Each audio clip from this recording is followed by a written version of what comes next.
À la recherche de l'essentiel. Le livre des vivants.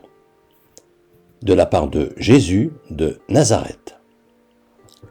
La conscience. À partir de l'expression Esprit Saint. Quelle réalité faut-il accorder à l'Esprit Saint? Et s'il n'était qu'un simple concept, comme le point, la ligne droite, le vide, ou, pour rester dans le domaine spirituel, comme le mal. Ce mal que les hommes ont d'eux-mêmes personnifié sous les noms de Satan, Lucifer, le diable ou Belzébuth, pour l'appréhender plus facilement, sans pour autant que cette personnification désigne un être réel. La multitude des dieux des religions dites polythéistes traduit de même les différentes manifestations de Dieu aux hommes.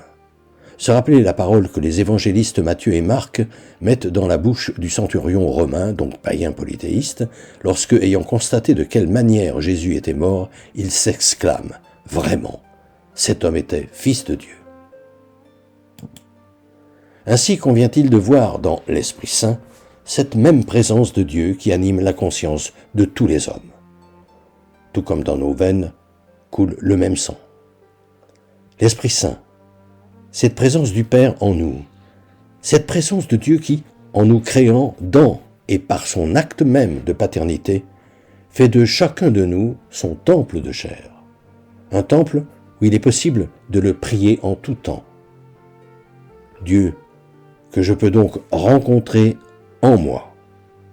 De même que, si je le veux, je peux le rencontrer en chacun de mes frères et sœurs.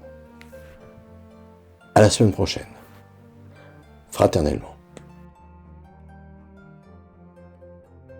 Depuis des années, environ une fois par mois, j'envoie une lettre d'information spirituelle à tout mon carnet d'adresses. Le thème du moment est, depuis janvier 2019, être chrétien, ça veut dire quoi? Si ce sujet vous intéresse, n'hésitez pas à me transmettre votre mail, en vous contentant d'indiquer auditeur YouTube, vos noms et prénoms, et éventuellement votre numéro de téléphone si vous souhaitez me parler.